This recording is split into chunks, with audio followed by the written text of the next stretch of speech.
Yeah, last Monday I saw a 25-year-old woman that came in with complaints of, quote, I have sore muscles and I'm tired and confused.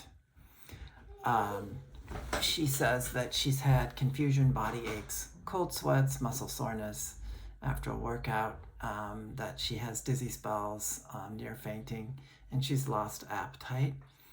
Her symptoms began a week ago, which was Labor Day.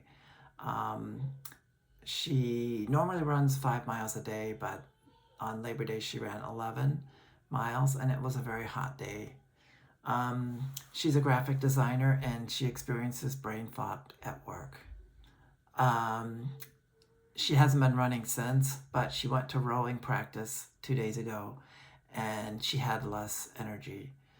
Um, she has not noticed any changes in the color of her urine. Her last menstrual period was 2 days ago. She has not had a flu vaccine, but she did have a COVID vaccine 2 years ago.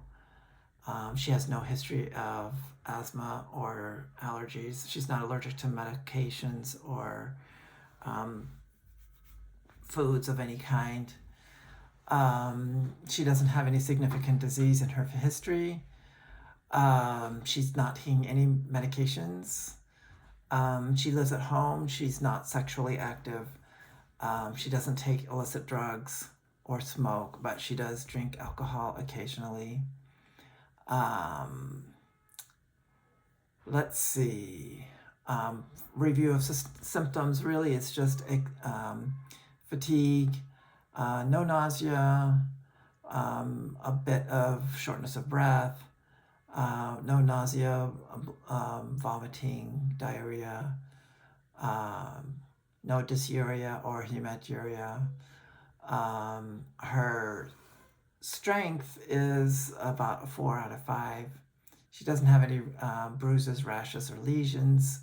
Her brain fog is very slight because she appears completely normal, but she experiences confusion. Let's see. Her temperature was 99.3, heart rate 79, which is quite high for her. She's a runner.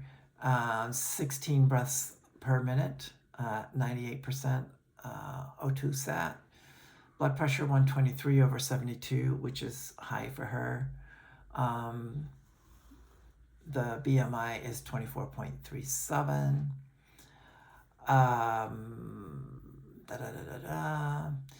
At the also her PHQ-2 assessment was negative for both questions. We had no lab results because she's a new outpatient, and we had no imaging studies and no way of getting either of those right away. Differential diagnosis would just be fatigue, rhabdomyolysis, or electrolyte imbalance. Without the lab studies, we diagnosed other fatigue, but for the plan, we sent her to the emergency room. Her mother was going to drive her there. Rhabdomyolysis is suspected because of overexertion on training, and lysis of the muscle cells would result in the release of myoglobin and creatine phosphokinase into the bloodstream.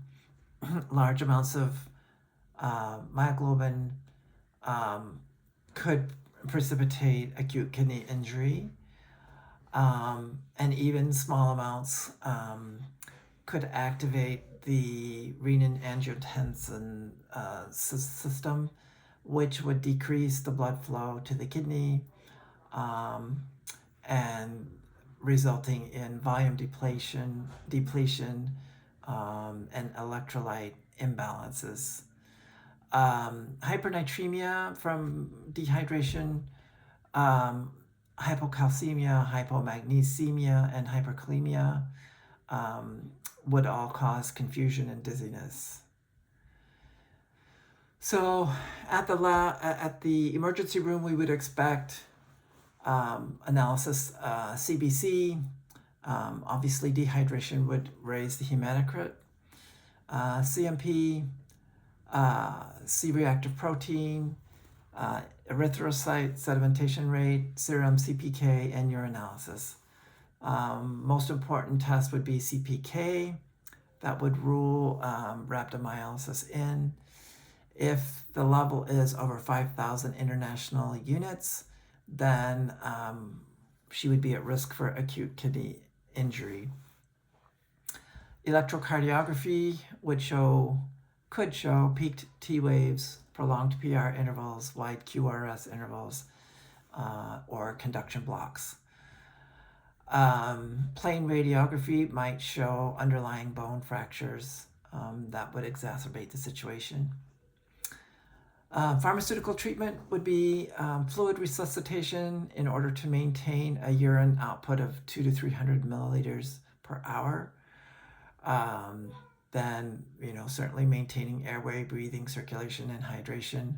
Monitor the CPK level trend, and then as it returns to normal, then transfer to oral hydration with water and electrolytes, and then rest. And when the energy levels return, then she should gradually return to athletic training. So for education, she needs to avoid excessive exercise in the future, make gradual changes in intensity levels of exercise, keep hydrated and electrolytes, follow up to the primary provider in 2 to 5 days for the monitoring of the vitals, CMP, and urinalysis. If the symptoms reoccur or worsen, she should go back to the emergency room for immediate treatment.